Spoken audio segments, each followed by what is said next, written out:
Jules Verne. Voyage au centre de la Terre.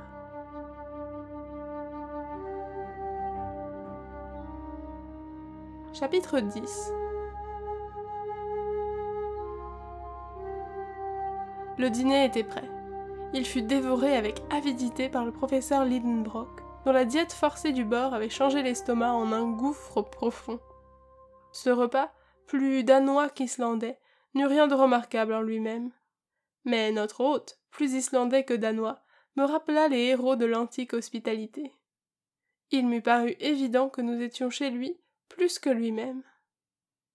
La conversation se fit en langue indigène, que mon oncle entremêlait d'allemand, et M. Fridriksson de latin, afin que je puisse la comprendre. Elle roula sur des questions scientifiques, comme il convient à des savants. Mais le professeur Lidenbrock se tint sur la plus excessive réserve, et ses yeux me recommandaient à chaque phrase un silence absolu touchant nos projets à venir. Tout d'abord, M. Fridriksson s'enquit auprès de mon oncle du résultat de ses recherches à la bibliothèque. « Votre bibliothèque !» s'écria ce dernier. « Elle ne se compose que de livres dépareillés, sur des rayons presque déserts. »« Comment ?» répondit M. Fridriksson. « Nous possédons 8000 volumes, dont beaucoup sont précieux et rares, des ouvrages en vieille langue scandinave, et toutes les nouveautés dont Copenhague nous approvisionne chaque année. »« Où prenez-vous ces 8000 volumes ? Pour mon compte... » ?»« Ah, monsieur Lidenbrock, il court le pays ? On a le goût de l'étude dans notre vieille île de glace. Pas un fermier, pas un pêcheur qui ne sache lire, et ne lise. Nous pensons que des livres, au lieu de moisir derrière une grille de fer, loin des regards curieux, sont destinés à s'user sous les yeux des lecteurs. Aussi ces volumes passent-ils de main en main, feuilletés, lus et relus, et souvent ils ne reviennent à leur rayon qu'après 1 an ou 2 d'absence. « En attendant, répondit mon oncle avec un certain dépit, les étrangers... » Que voulez-vous ? Les étrangers ont chez eux leur bibliothèque, et avant tout il faut que nos paysans s'instruisent. Je vous le répète, l'amour de l'étude est dans le sang islandais. Aussi, en 1816, nous avons fondé une société littéraire qui va bien. Des savants étrangers s'honorent d'en faire partie. Elle publie des livres destinés à l'éducation de nos compatriotes et rend de véritables services au pays.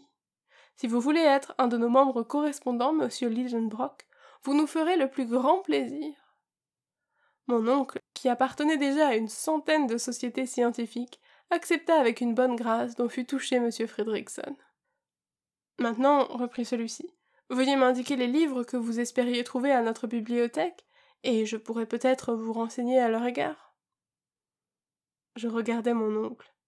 Il hésita à répondre. Cela touchait directement à ses projets. Cependant, après avoir réfléchi, il se décida à parler. « Monsieur Fridriksson, dit-il, je voulais savoir si, parmi les ouvrages anciens, vous possédiez ceux d'Arne Saknussemm. »« Arne Saknussemm » répondit le professeur de Reykjavik. « Vous voulez parler de ce savant du XVIe siècle, à la fois grand naturaliste, grand alchimiste et grand voyageur ? » ?»« Précisément. Une des gloires de la littérature et de la science islandaise ? » ?»« Comme vous dites. Un homme illustre entre tous ? » ?»« Je vous l'accorde. » »« Et dont l'audace égalait le génie ? » ?»« Je vois que vous le connaissez bien. » Mon oncle nageait dans la joie à entendre parler ainsi de son héros. Il dévorait des yeux M. Fridriksson. « Eh bien, demanda-t-il, ces ouvrages ? » ?»« Ah, ces ouvrages, nous ne les avons pas. »« Quoi ?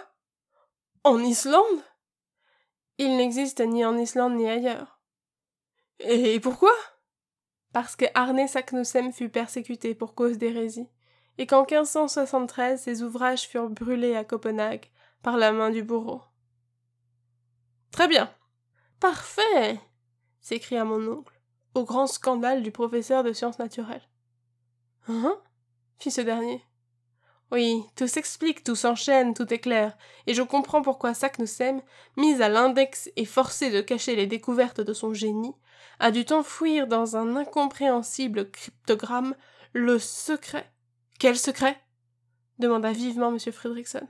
« Un secret dont... » répondit mon oncle en balbutiant. « Est-ce que vous auriez quelques documents particuliers ? » reprit notre hôte. Non, je faisais une pure supposition. Bien, répondit M. Fridriksson, qui eut la bonté de ne pas insister en voyant le trouble de son interlocuteur.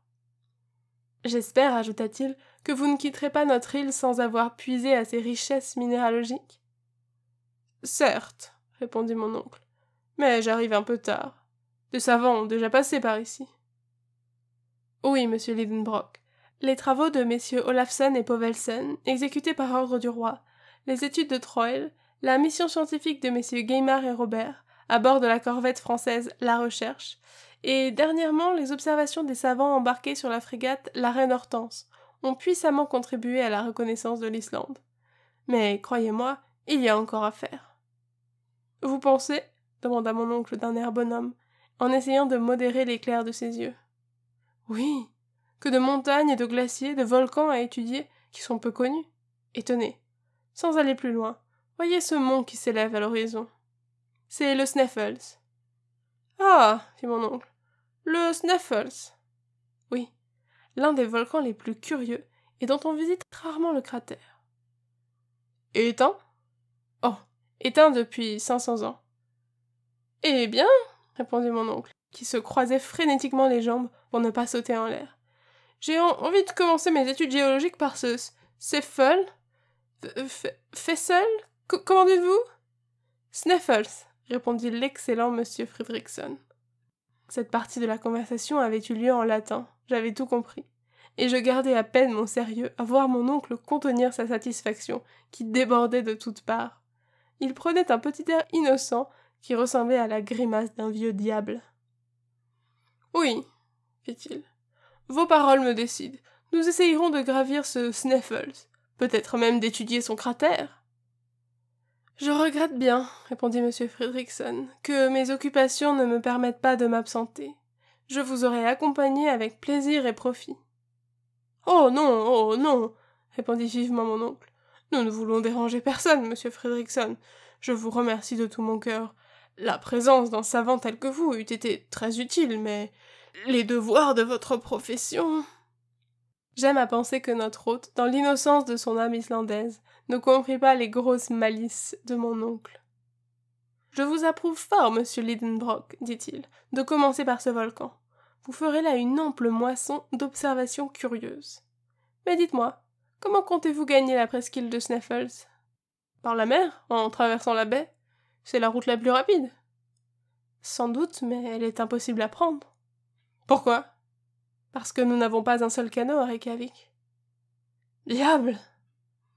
Il faudra aller par terre, en suivant la côte. Ce sera plus long, mais plus intéressant.